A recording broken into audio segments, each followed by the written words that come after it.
Hello everyone.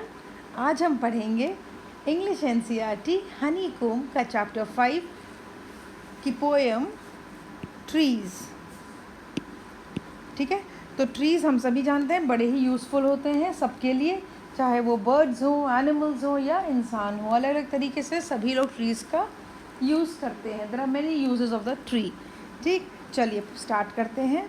Trees are for birds, trees are for children, trees are to make tree houses in, trees are to swing swings on।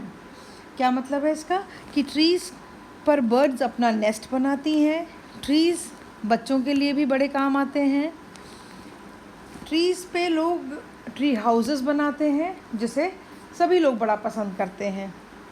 Trees are to swing swings on, trees पर हम swings यानी झूले डाल के झूला भी झूल सकते हैं। Trees are for the wind to blow through. Trees are to hide behind in hide and seek. Tree से जब हवा पास होती है तो उसकी पत्तियाँ बड़ी अच्छी लगती हैं, तो ट्री से हवा भी पास होती है और ट्री के पीछे छुपकर हम हाइड एंड सीक भी खेलते हैं। Trees are to have tea parties under. अब ये तो हुआ बच्चों का जो हाइड एंड सीक खेल रहे हैं, झूला झूल रहे हैं। बड़े लोग भी बड़ा पसंद करते हैं ट्रीज़ क्यों, ट्री के नीचे बैठ करके टी पार्टीज़ की जाती हैं उसकी छाया में बैठ के।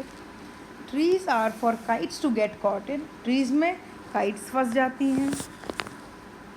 Trees are to make cool shade in summer, summer में ट्रीज़ की जो पत्तियाँ होती हैं उनसे हमें शेड मिलता है यानी कि छाया मिलती है।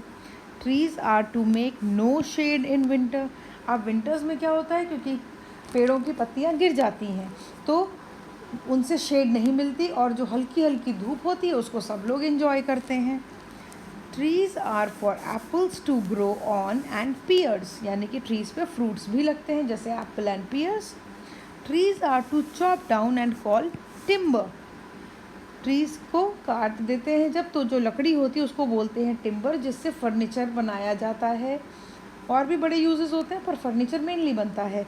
तो ट्रीज़ को काट करके जब ट्रीज़ कट जाते हैं तो उनको बोलते हैं, उसकी लकड़ी को बोला जाता है टिम्बर। तो ट्रीज़ को काटते हैं तब भी वो काम आता है as timber. Trees make mothers say what a lovely picture to paint, trees को देख करके मदर्स को ऐसा लगता है कि अगर इसको पेंट किया जाए तो कितना अच्छा बनेगा। या ये भी कह सकते हैं कि अगर बच्चे किसी ट्री की पेंटिंग बनाते हैं तो उनकी मम्मी ज़रूर कहती हैं अरे वाह बड़ा अच्छा लग रहा है। What a lovely picture to paint. Now trees make fathers say, अब fathers को इसमें क्या मिलता है, What a lot of leaves to rake this fall. तो रेक होता है एक तरीके का, जैसे स्पेड होता है, स्पेड सॉलिड होता है पूरा, रेक होता है जिसमें थोड़े से नेल्स जैसे लगे होते हैं जिससे पत्तियाँ उठाई जाती हैं, तो और उन पत्तियों का भी यूज़ किया जाता है। तो फादर्स को लगता है कि ये सारे जो फॉल है, फॉल यानी कि लीव्स का fall during the autumn season, जब सारी लीव्स गिर जाती हैं तो यह है कि कितनी सारी लीव्स गिरी हैं, इनका भी हम इनको एक तरफ करके इनको भी हम यूज़ कर सकते हैं। तो ट्रीज़ कितने सारे तरीक़ों से काम आते हैं। ठीक है जी, ओके ओके। अब हम करेंगे इस चैप्टर की एक्सरसाइजेस। तो सबसे पहले हम क्या करते हैं, सबसे पहले हम करते हैं वर्ड मीनिंग्स। तो वर्ड क्या है, शेड, जिसका मीनिंग है ब्लॉकेज ऑफ लाइट।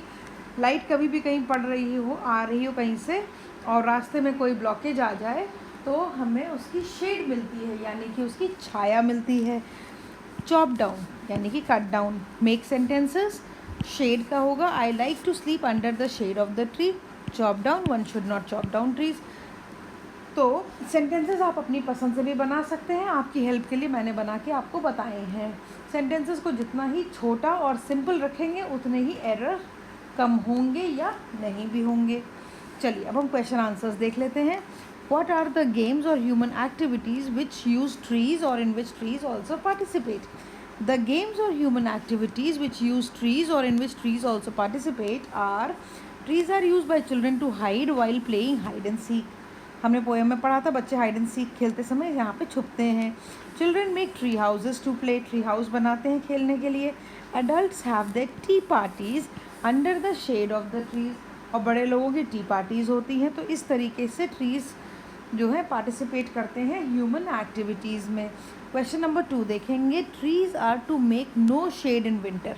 इसका क्या मतलब है? What does this mean? Contrast this line with the line immediately before it. यानी कि इस लाइन का कॉन्ट्रास्ट जो इसके जस्ट पहले वाली लाइन में है उसकी हेल्प से इसको समझाइए। तो उसका मतलब क्या था? Trees provide shade during the scorching summer, यानी कि बहुत तेज़ गर्मी में शेड देते हैं ट्रीज़। और विंटर्स में क्या होता है? During winter trees shed their leaves as people enjoy the sun during winters, hence trees are to make no shade in the winter, right? We have discussed this earlier. Next क्या है? trees are for apples to grow on or pears.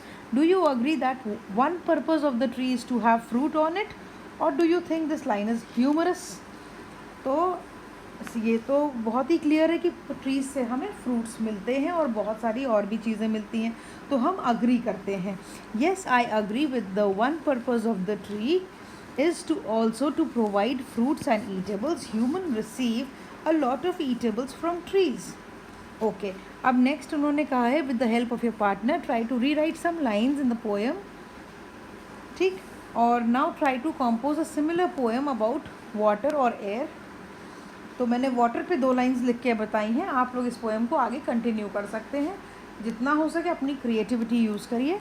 Water water I want to see more, be it in waterfall or on the sea shore. ठीक है, इस poem को complete कीजिएगा और मुझे comment section में ज़रूर बताइएगा आपने कैसे कंप्लीट किया, उसमें लिख करके भेजिए। ठीक है, ओके। तो here we come to the end of the chapter. कैसा लगा?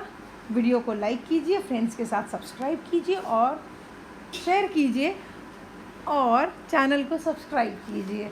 सी you in the next class. Bye bye.